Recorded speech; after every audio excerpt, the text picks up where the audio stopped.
It is indeed 19th day of February 2026. Good morning and a warm welcome to KBC Channel 1 News Check. I'm Ben Troy Njue. Thank you indeed so much for making time. And looking at the Biz Check, today we'll be looking at two critical sectors. In the first hour, we'll be looking at this cooperative movement. We'll be looking at the significance, the structure, and also the impact on economic growth. And on the second hour, we'll be making sense of servicing the energy sector, and we'll be keen on how even women can play a central role in this critical sector. And how is it? Renewable energy, a lot to talk about. We'll be making sense of shillings and cents in both the SACCO movement and also the oil and gas industry. Many thanks indeed for joining us and making time. Of course, we can be part of this conversation via all our social media platforms as we are live. And of course, we do look at what is happening in the country and beyond, and we have put a lot of emphasis on the current drought situation in the country, and I have a number of my colleagues who are keeping tabs with what is happening and will be crossing over to know what exactly they have been able to unearth. We will have an update from Wajir, where my colleagues Farah and Aidan are. We have a team in Turkana where Achola is, a drought in Turkana where Kasichana is, and a drought in Kitui where my colleague Kioria and Okware are. We'll be looking at that a little bit. But also a very, very, very critical day for the lawyers in Kenya, and especially for the Law Society of Kenya as they elect their next president. And my colleague from the courts will be giving us a detailed report on that. That is Ruth Wamboi. A lot of ground to cover, but on this first hour, let us look at the cooperative movement. And talking about the cooperative movement, do you know that it was started way back here in the country in 1908? And as we speak, there are over 25,000 SACCOs in the country with 14 million members, contributing about 30% of all the savings in the country, and more specifically and more critically is 30% of the gross domestic product, GDP. They are divided into four structures. We have the primary SACCO, secondary, tertiary, and the apex, and they have invested heavily. You have seen coffee SACCOs, you've seen tea SACCOs, and even border SACCOs as well. So to be honest, they do contribute heavily to our economy and to our growth. Well, Kenya is number one. The Kenya SACCO movement is number one in Africa. Yeah, we couldn't have said that 10 years ago, but now as we speak, we are number one in Africa and arguably top 10 in the world. That and much, much more. Allow me to introduce my guest. My guest is someone that has been in the cooperative movements for many years. I've known him for almost 10 years when I first interviewed him, and he is controlling one of the biggest SACCOs in Kenya and arguably in Africa, because Kenya is number one in Africa with, we're talking about asset base of over 64 billion Kenya shillings. And he tells me we are not stopping there. We are looking at 100 billion in the next 2 years, 3 years or so. That is Honorable David Sohelo Mategwa. Karibu sana.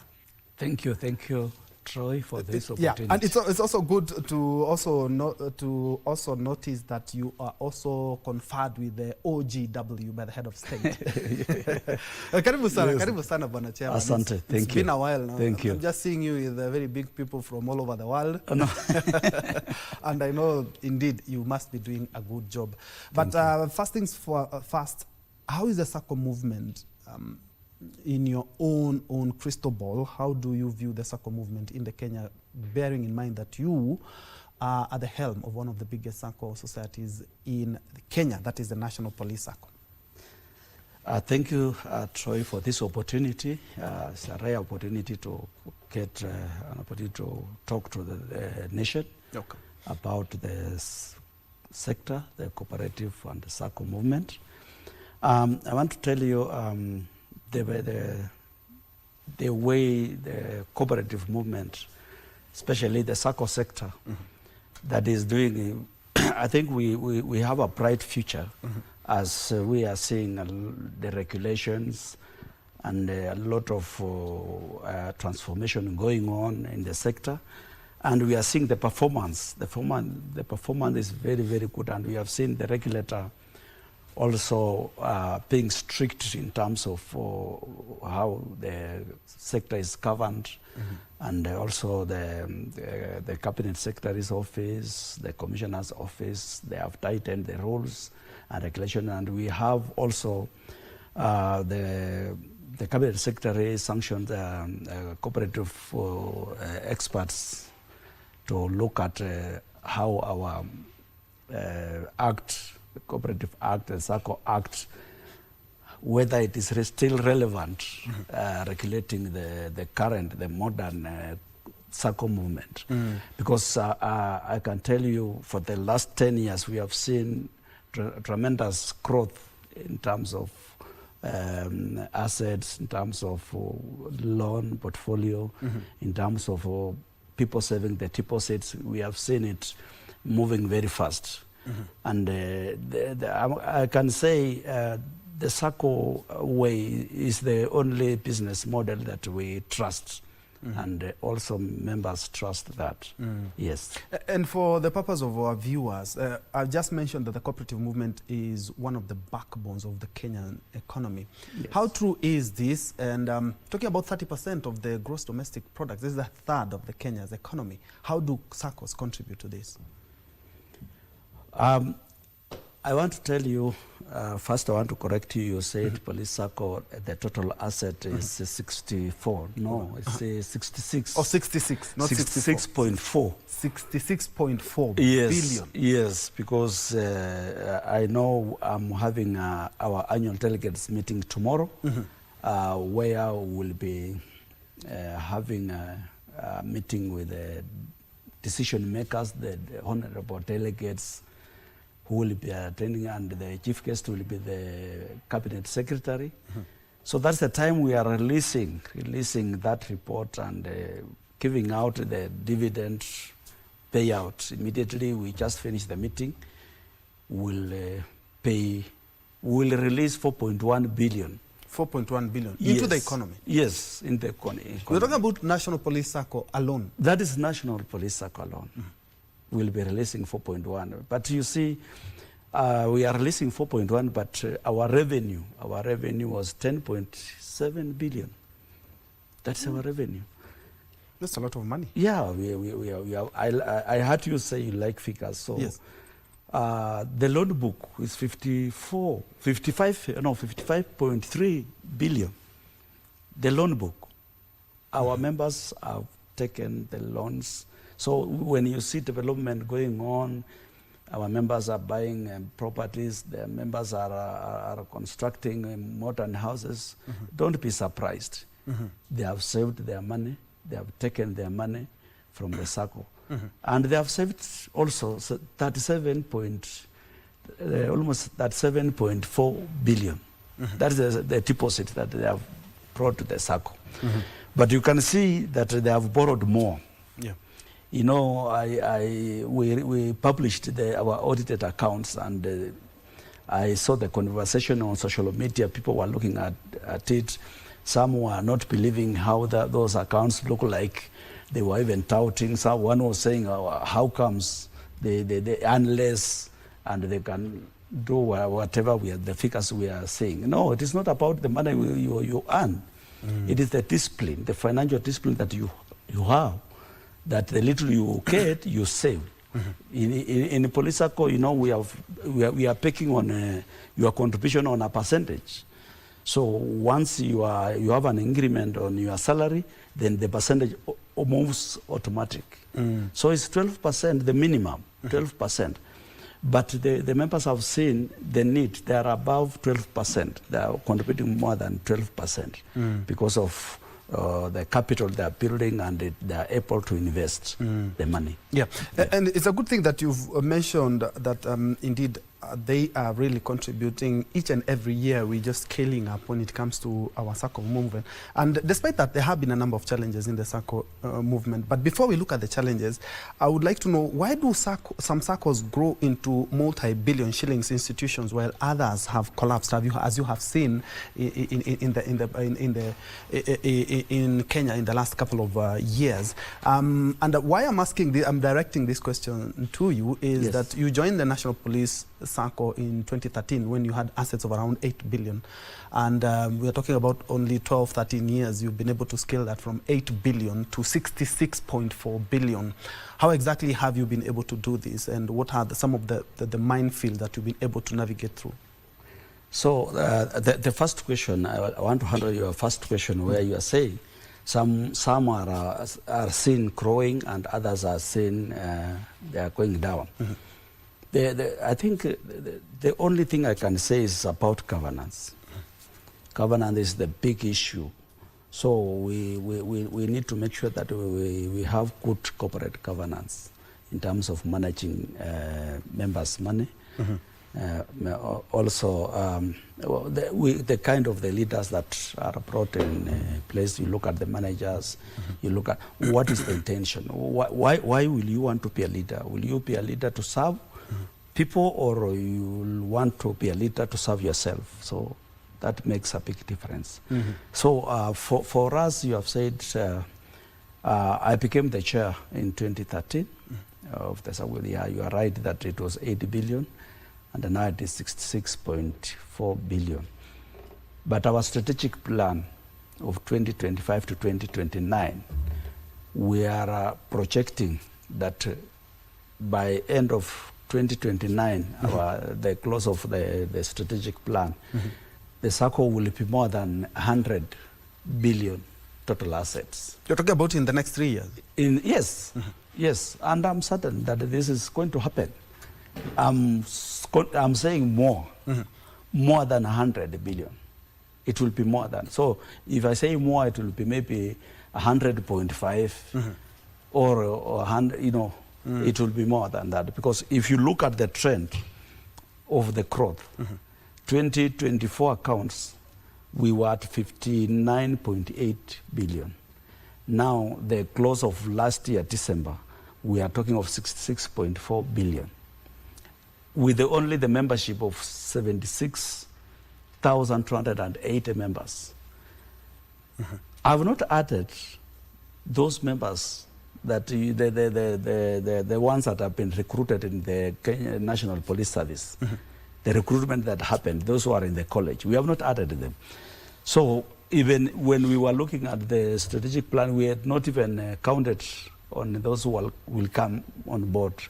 So we are now optimistic that we might surpass our projection of 100 billion. Yes.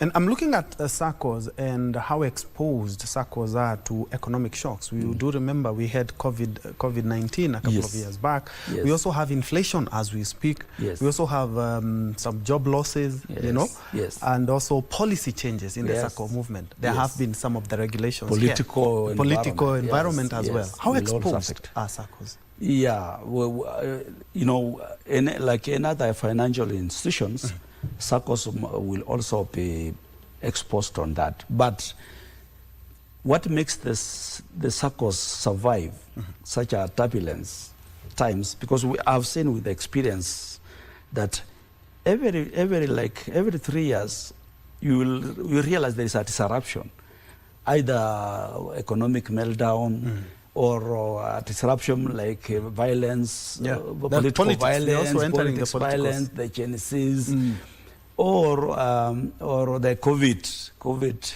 2019. Nobody anticipated that, but it is like a pattern. You will see. We are also anticipating for another maybe crisis. But what makes the SACCO resilient on surviving those shocks is that, you know, as we save the money in the SACCO, as we also pay our members on the returns of what they have saved, we always do a retention. Every time we pay out, we retain some money. That's why we are so different from other commercial institutions, other financial institutions. We are different because if you look at, I want to give a good example of Police SACCO. During COVID, it was a lockdown, total lockdown. Because we had retained so much, we were prepared, like we were prepared for the worst. We were forced now to save our members by setting aside 100 million to buy those PPE, they were called protective one. Yes. So we were to buy the sanitizers, masks for our members to save them, because if they die, then what will we be doing with the money? So an intervention of 100 million. 100 million. And that one was not coming from the members' money. It was coming from the core capital, that the money that we have retained, we have capitalized the institution. So the more you capitalize the institution, the more it can withstand any shock. Yes. Well, I'm looking at some of the systemic weaknesses, because I'm quite sure you're one or of 100 who can, do that. 100 million just for the COVID intervention. And I'm looking at some of the systemic weaknesses that continue to dog this sector. You do remember the Cusco scandal. And what exactly more needs to be done to more or less insulate the SACCO movement? So I am the current Cusco chair. You are the current Cusco chair? I'm the current Cusco chair for the Cusco that did not take people's money. The Cusco that is trying to rectify, transform the institution. Even right now, I came back because of this interview. I was in Mombasa, so I came yesterday just for this interview, and tomorrow also to officiate on the annual delegates meeting. What we are seeing is that the weakness in the system, and I'm happy that the government has gone ahead and they are putting measures in place. They are coming up, changing the law to tighten the regulations of the SACCOs, because they were having some more caps that you can mismanage people's money and walk around freely and use the same money. Also working in offices. So I think the weakness that we had is being rectified by putting in. In fact, we have also a bill in Parliament. If it is if it goes through, then it will also change the way we operate. You're talking about the cooperative movement bill? Yes. And how do you think that we'll be able to assist SACCOs, especially those ones who are struggling? Yes, because it is coming with so many good things that will make sure that it will, some intervention. When a SACCO is going on, you are likely to notice that there is something wrong going on. And also, if it goes wrong, there is also where we are having a deposit guarantee fund that will be taking care of that. We didn't have that in the sector, which other commercial banks have. We are also seeing some stabilization funds being brought on board. We are seeing a window of willing, with the SACCOs willing. If we see we are going down and we are not able to sustain the way our members want us to move, we can match with so that one will give us an opportunity, SACCOs, to match the acquisition, or if it goes down, the refund. The refund will be, the members will not lose their money. They will be refunded their money back. And also the overnight borrowing. If Police SACCO has more liquid and there is other one has stress in giving their members loan, they can come and borrow overnight from Police SACCO and pay it with an interest. So that bill is coming with those benefits on how SACCOs are going to operate. Because the cooperative movement bill was, I think, first tabled in 2024. Yes. And it's about 2 years now. No, it has been, we have been talking about this for the last 15 years. Yes. But I'm talking about the tabling. But this time around we are looking at it, it's like, if we don't get it now, I think we'll never get it again. This is the right time to get it. No, I'm looking at National Police SACCO, and majority of your members are members from the disciplined forces. Yes. And talking about 66 billion in saving in assets is something astronomical. How has this discipline from officers also translated to discipline in the savings? Because you're among the top SACCOs in the country. Yes. It sounds easy, but it's not easy. It's not. It sounds when somebody says from discipline. Especially financial discipline. But now, you know, there's that discipline and financial discipline. They are two different things. So I don't order. I don't command. I talk to them. I persuade. We have that language of persuasion and inspire the members to continue saving small, and it grows up. We also talk to them where to put the money. We are doing a lot of education. In fact, our education and training is the strongest pillar that we have that has made us to grow the way we have grown. Because we have actually first built the capacity of the board of directors, the supervisory, the delegates who make decisions. We have built their capacity. We have made sure that the staff, they have current information on what is going on globally. We have exposed them, and we have gone back down to the members. We call forums, regional, national, and international forums for bring an expert on financial education. Very important. You know, financial literacy has no status. You can earn 4 million a month, but you will be broke if you lose your job. So financial literacy is important. So we are applying to our members. Like this year, we have lined all the regions. We'll go to all the regions, train them, bring an expert who will train them on how to handle money. You know, money, if you get it and you don't know how to handle the money, then money will mishandle you, and you will live a miserable life. So we have lined up a regional top savers meeting. We have a national top savers meeting where we take them through financial literacy, and we are also motivating them. We are sending 10 of them this year to Mexico. That is an international exposure. For them also, those are members, not leaders, members who have saved good money with the SACCO. We are sending them to Mexico, where they will interact with the leadership of SACCOs in Mexico, where they'll also interact with the members in Mexico. Why are we doing this? We are motivating our members that continue saving. Saving is not a poor man's, joining a SACCO is not a poor man's club. In the developed world, they have SACCOs. In the US, very strong movement in the US. Somebody is in the US, is 90 years, he has never seen a door of a bank, because everything he gets in the SACCO. He can get the mortgage in the SACCO, any type of loan, insurance, through the SACCO channels. So that is what we are doing, and that is what has made us, our members, to be disciplined. Now there's a lot of competition.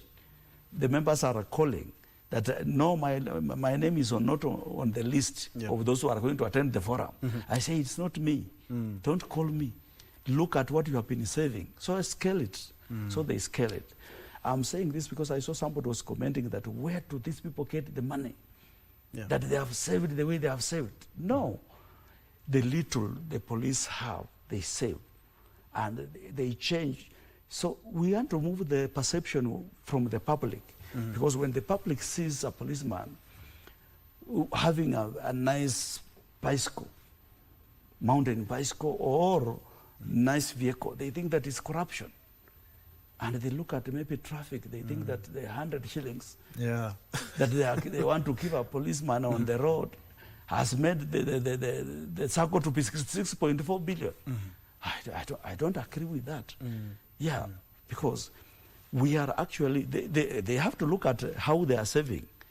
We were the first SACCO that we introduced a percentage as a minimum. First SACCO in this country. Other SACCOs have now borrowed, but we are already ahead. We are the first SACCO impressed about ratios. We don't look at the regulators' ratios. We look at the ratios which benefit the SACCO and benefits our members. Our member walks in, applies for 15 million, he gets the same day that 15 million. Tomorrow we are releasing 4.1 billion. If a member comes for 20 million. That is in million, dividends. That is dividend. 4.1, we are releasing tomorrow. If a member comes tomorrow, applies 20 million loan, we'll get the same day. That's how liquid we are. Yeah. And I'm also looking at where it comes to dispute resolution, and because, of course, even in court we have the alternative dispute resolution, ADRs. Yes. And the reason I'm asking this is because I'm also a member of a number of SACCOs, around 2-3 SACCOs. Yes. But we have an issue with one SACCO that we have even taken to court. Yes. But I believe if at all there are internal dispute resolution mechanisms that members and SACCOs can pursue, then it would save a lot, including the court charges that we have to pay and everything. How can we turn this? Because SACCO are more, we say SACCO are more intimate than yes. banks. Yes. They are more closer to the mwananchi than banks. Yes. How can we now ensure that the resolution, the dispute that we have, we can amicably resolve them without even turning to the banks or even to the courts? We don't need to go to court in terms of corporate, because this is a social club. We are people, we know one another. This is we came together willingly. We came together willingly. And we are also told that if you want to leave, also you can leave. So why will we go to courts? We have already the mediation in place. It is there. We have already in the SACCOs, and also the regulator has already told all the SACCOs that you make sure you have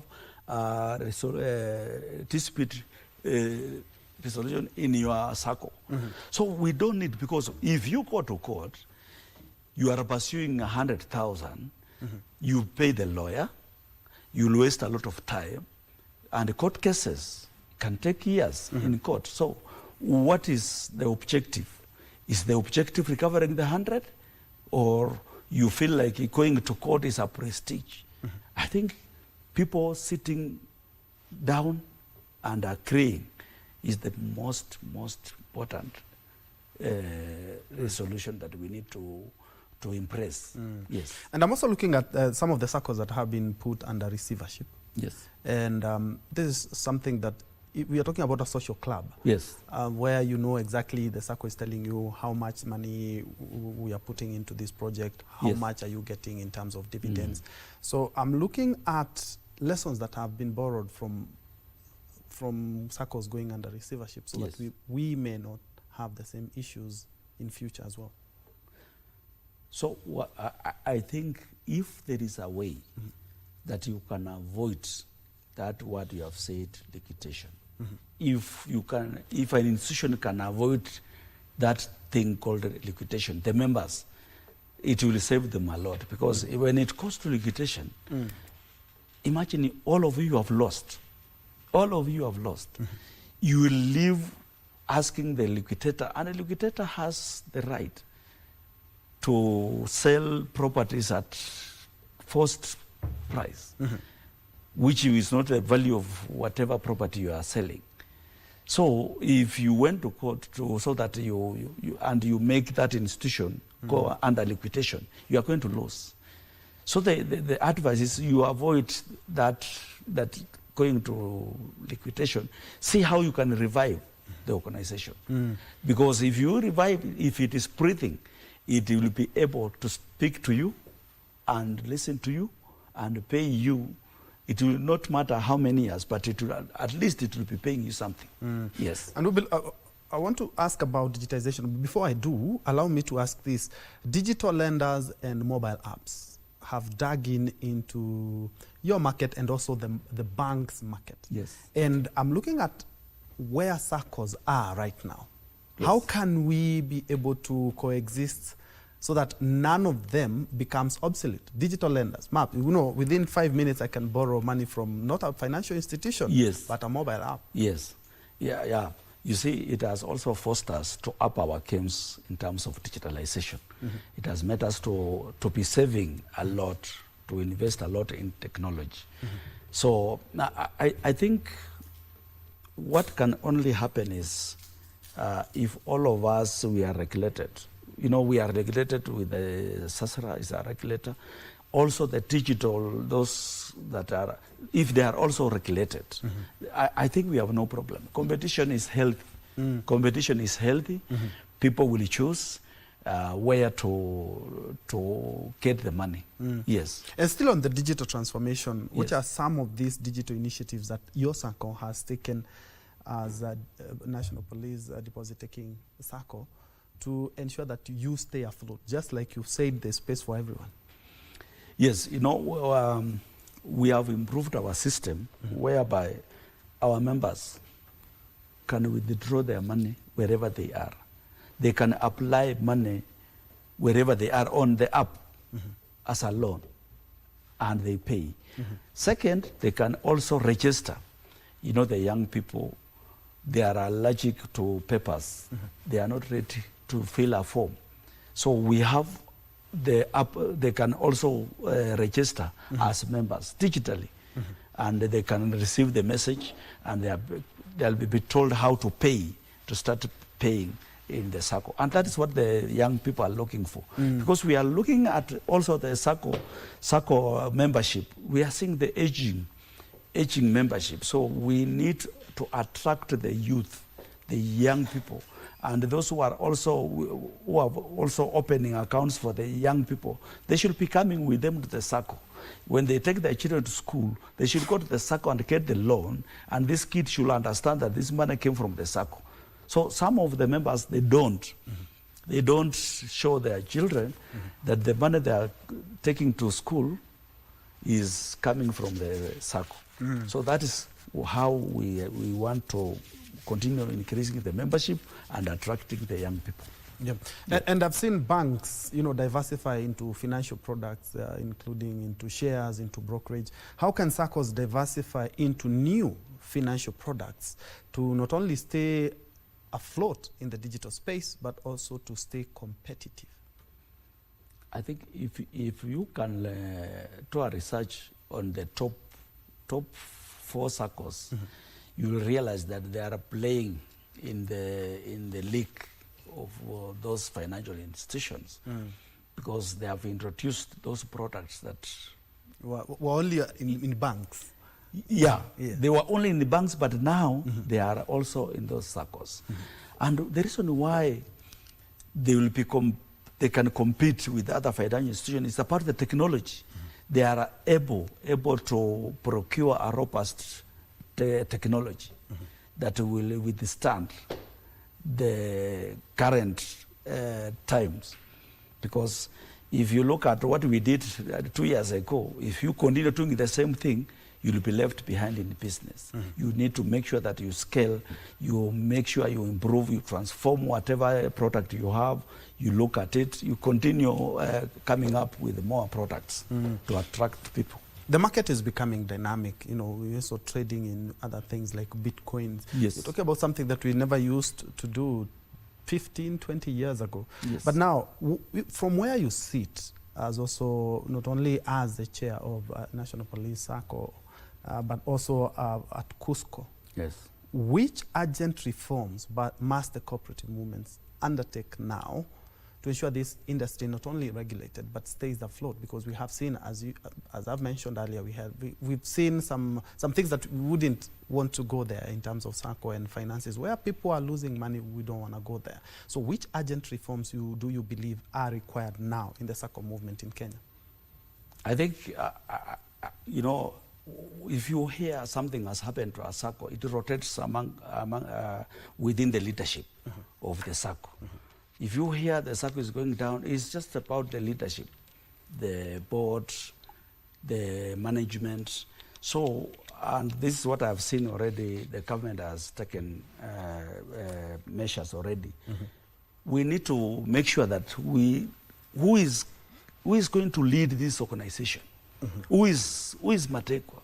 Who is this person? You understand the person.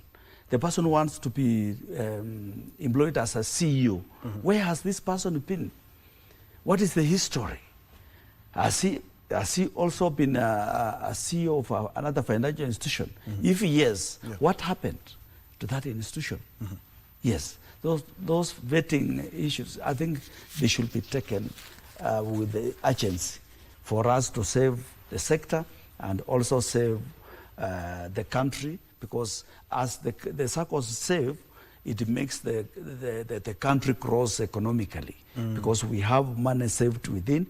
Instead of borrowing outside, we can borrow from inside and leverage on things. When they're making roads, they can also get private from the SACCOs also. They can come together and be part of the development agenda. Yes. And how does your SACCO ensure that you protect your members from over borrowing? And even some debt traps, you find yourself, somebody has already done the past their third of this or how payslip. Yes. So for us, we are strictly making sure that at that is left. We don't make sure that our members overborrow. But we will give them other ways. We give them other alternative to you have another business. Bring your business through the SACCO, then you can borrow based on the business you are doing. So we make sure that they are not over borrowing. Yes. And how do you balance this? You know, the way you've been able to rise in the last like 10, 15 years is not the way that some SACCOs are, you know, it's not the same pace that some SACCOs are taking. And we know when it comes to the transport sector, now we have, you know, you have to be registered in a SACCO if it's a border or even a vehicle. How does this also bring a new challenge, especially to Cusco, to regulate these very, very small SACCOs? You find the SACCOs, you know, 10, 20 borders. So I think that limit is already there, because, you know, the government has freezed the registration of new SACCOs. Yeah, because we have about 25,000 now. Now, let me shock you, because the information we are getting through the corridors, from the Commissioner's office corridors, that the 25,000 you are mentioning here might not be the case. Because I told you data is very important. Making sure that you have the correct data for you to plan. So we have been reporting 14,000. When the Commissioner wrote a letter that all SACCOs should send the returns within this period, I'm told only 2,800 have responded. So that tells you... I think that's 1% or something. It's less than 10%. You know, Kenya is small. Kenya is a small country and small population. Having 25,000, because I'm talking like this based on the exposure that we have, we can see the population of US, the population. They only have 400 SACCOs. 400? Yes. And a population of about 330 million. 300 million people in the US. They have only 400 SACCOs. And every day, there are mergers going on. Every day in the US, there are mergers going on. The regulator advises, it seems like you are having financial stress. It might not, you might not survive in the coming 2 years. Can you start a process? Look for a partner, for somebody, for the SACCO that you can match with, so that because they are protecting the members. You might, the important thing here is the member. Member is the person that should be protected. So that is why. So we have just realized that 2,800 are the ones who have returned. So what happens to the rest? It means the commissioner has to do a lot of work, the cleanup. To understand why were we reporting these numbers. And I'm told that registering a SACCO will not be easy, because the law that is there is that here we are already 3. We just look for other 7 people. We have formed a SACCO, but I'm told it's going to be difficult. The report I've seen is that it's proposing, if you want to register a SACCO, you must come with 1,000 people. 1,000? Yes. And for me, I'm comfortable with that, because what is the objective? Do we want a SACCO? There are so many SACCOs. Can you choose which one you can join? Other than forming small SACCOs that are not making economic sense. Because when it comes to procuring a system, technology is good. Technology is the driver of business, but technology is expensive. So if you are a few, can you manage to procure a system? I think, Chair, it makes a lot of sense. America, with over 330 million people, has 400 SACCOs. Yes. Kenya, with about 60 million people, has about 25, actually over 25,000 SACCOs. The largest SACCO in the world is Navy Credit Union, the U.S. Navy Credit Union, with 10.5 million members. 10.5 million members. You can tell me, when I talk about 76,000, I don't introduce myself to them with the membership I have. Why, will you introduce? Because they are my friends. Yeah. We interact with them. They have visited even our SACCO. I can't tell them the membership. 10.5 million members. And I am talking of less than 100,000. So we need the mergers. We agree whether Mateko will be on supervisory, because leadership becomes a problem. Well, if police SACCO merges, well, then I lose my position as the chairman. Maybe that is personal. Yes, we look at the bigger picture. To also be able to protect the deposits of members. Yes, yes. Yeah, I'm also looking at how we facilitate SACCOs to borrow from each other through maybe a central clearance system. Yes, central liquidity fund. Are we expecting that the bill we will also factor in, or even is the bill factoring in it is this? There. Or we don't even need the law, the bill to become law, so that we may be able to implement this? We need the bill, because what will be my remedy if I give a loan to SACCO A and then SACCO A defaults? What will be my remedy? So we need the law. We need that act, the legal framework, which is in the bill, that the SACCO liquidity fund will be created, that will be handling the overnight borrowing of SACCOs, so that all SACCO members in the country, they get the services as fast as possible. Yes. Let's shift focus to matters youth. We did see the Gen Z, if the Gen Z is the way they came out in 2024 and 2025, yes, if they were coming out in these large numbers to maybe to organize themselves into a SACCO or something, that would be something quite formidable. How have you been able to rope in the youth? Because you find a lot of savings that actually, if you look at the Apex savings, it's being done by their parents or the people who've been saving for decades. How are you roping in the youth into the SACCO movement? I can shock you, because was it last year we went to Brazil with the 10 top savers, and 2 of them were youth, were 35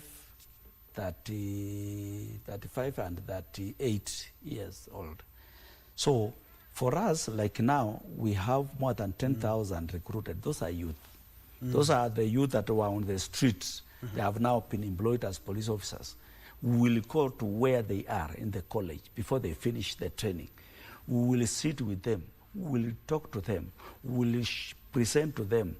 We will show them how to register digitally, and how it's important for them to save. And because we want them also, the youth, to understand that patience also is base. You can't want to live good life without being patient. Those people they are seeing that are driving big cars, some of them, they did not even steal the money the way the perception people have. They saved. They did not have that lifestyle. They lived in one bedroom. They saved until now they are able to buy, because you save and invest. Don't just save. You save and invest in an area that will also multiply. You know, the problem is, don't put your money in the account. Don't put the money in a bank just to be there to tell people I have 2 million. Save money in the SACCO, take a loan, save. Where after 2 years, the money will have multiplied. That's what we are looking for. Yes. Yes. And so the youth, we talk to them, we tell them how important it is. We chat with them. We wear, I don't wear a suit when I go where they are. I wear like them. I have to have sneakers, jeans, the t-shirt, and also be flexible, dance with them, and remove the word chairman, so that we are now the same. Yes. I'm also looking at, that's a very noble task. If you're going for the youth as soon as they join the, Yes. the training at the National Police, and which is the other bulk members that you have other than officers, because someone will argue, you know, the police force has over 40,000 police officers, and maybe everyone is, you know, going to the National Police SACCO. Yes. And have you been able to maintain the number? You know, 76,000 members is not something small. So I can tell you, we have not been recruiting for the last, I think, 3 years or 4 years. We have not, the police have not been recruiting. And every year, the SACCO has been recruiting 4,000, not less than 4,000 members, 3,000 to 4,000 members. Where are these members coming from? They are coming from the general public, the Kenyans, because we open the common bond. We allow everyone to attend. I can tell you, we have doctors, we have local people in the SACCO. We have other sectors. We have business people. We have youth joining us, because, you know, and we don't even go out saying, come, come. They come. They are able to locate us on social media. They are able to come to our offices who are able to come. They are given, because we have trained also our members on financial coaching. They are able to sit, advise those who want to join, advise those who are taking a loan, where to take the money. Because we don't want also to give a loan and we don't know where you are taking the loan. We want this loan to go and multiply, so that you can come for more money, you do your own and progress. Yes. I'm also looking at the SACCOs that have collapsed in the last couple of days, and I totally concur that in a population of about 60 million people, 25,000 is on the higher side in regards to that, because, you know, you have small SACCOs as opposed to you ganging up and making one formidable SACCO. I'm also looking at SACCOs that have collapsed. What should be, because you've been in the industry for a number of years, what should be the first telltale signs for a SACCO that, you know, is not doing well and it could be collapsed? And do you believe that SACCO leaders who have been personally liable for the loss of money, should they be held to account? Probably. The answer is as good as yours, because how can you take people's money and you expect to walk on the street? You know, this money that we are reporting as millions, these are monies from the lower quarter, saving 3,000. You know, this person has just, he cannot do any other thing by saving that money. It's a sacrifice. And you just take it once, you know, 3,000 over time. You just, as a leader or a manager or somebody, you just come and wipe the money out and live lavish life. I think it is not good. They have to account for what they have done. And as Cusco, are you pursuing that as well? You see, as the chairman, I'm not the one to pursue on... as the organization now? No. You know, we have done what we were supposed to have done. We wanted to know what happened. We sanctioned the PWC. They came up with a forensic report. Then we gave the government. So it is not me. It is the government. The responsibility is on the government side to pursue those who mismanaged, not me. Yeah, and prosecution. Me, because for my side, people are looking at me. How do you transform this thing to start breathing, to start giving out services, to start defending the sector, start those who have lost it? Can you get some recoveries and give us small money? That's what they are expecting from me, but not for me to prosecute anybody. Yeah, true. Yes. Okay, and we'll be telling us how SACCOs, and especially your SACCO, are making it into technology and also cybersecurity. Okay, we wanted to cross over to Tana River County, but before then, kindly answer me this question: what investment you have made in regards to cybersecurity and also technology? Because you have seen, I've seen somebody like me, deep fakes, reading news, and it wasn't me. So, and we have had banks and even some of the SACCO societies, because when it comes to technology, it's both a two-sided knife because it can cut on both sides. Yes. Just both the good and can Yes. be used to siphon funds. Yes. How is the SACCO movement preparing for the cybersecurity war that has just started? So what I can say is that the SACCOs, the preparedness they are supposed to do is that set money, good money for cyber, set money for technology, because technology keeps on changing. It can be obsolete within 2 years. You need to have the budget in place to make sure that you continue updating your and making sure that you put the firewalls, make sure that you protect the members' money. You use the money to protect that money. Or if you don't, you keep the money, they wipe everything for you. So I think on our side, we have done a lot. We have sensitized our members. We do always put money aside for technology.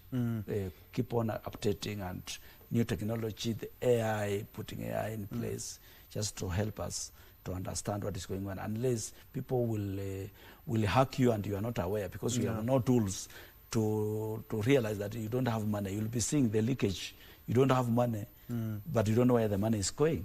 So you need at least to have robust technology that will alert you. Yeah, and before you tell us about the future of the SACCO movement and also of the National Police deposit-taking SACCO, still on the same in terms of technology, how are you as the SACCO movement also protecting the data of Kenyans? Because we have seen this is something that is also keen on Kenyans, and especially when it comes to banking institutions, you know, health, you know, you remember SHA landed into some issues, people worried about the protection of their data. Yes.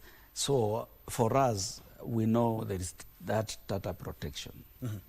And we have made sure that we have sensitized all our staff, all our leadership, the members, the delegates. We have sensitized the board to understand about data protection.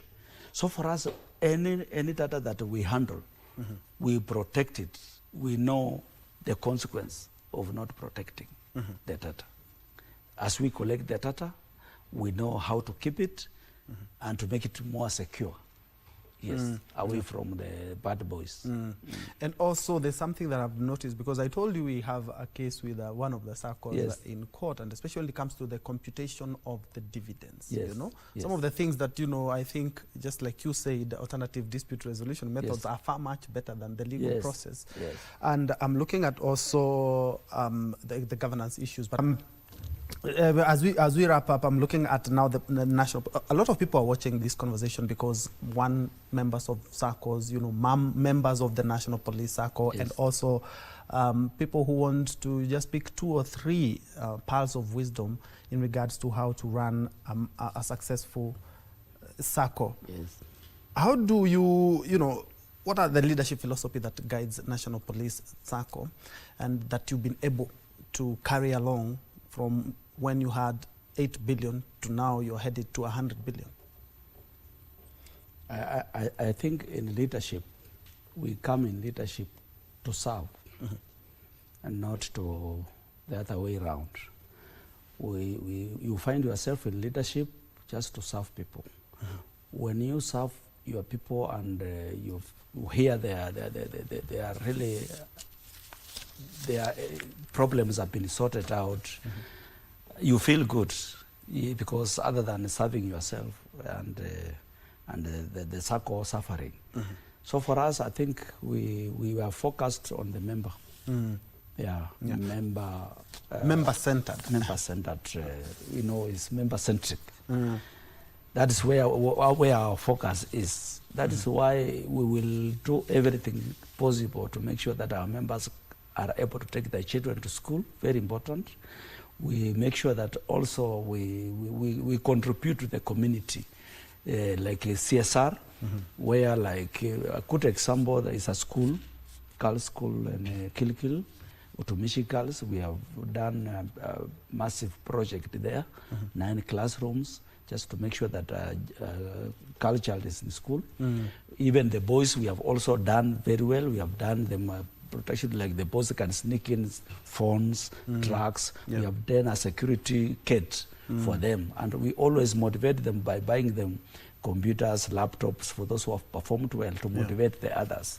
We have done like the social way, the sports. We have done the stadium. If you are passing on Express Highway at South Sea, you'll see Police Sacco Stadium. It was done by the Sacco and handed over to the government.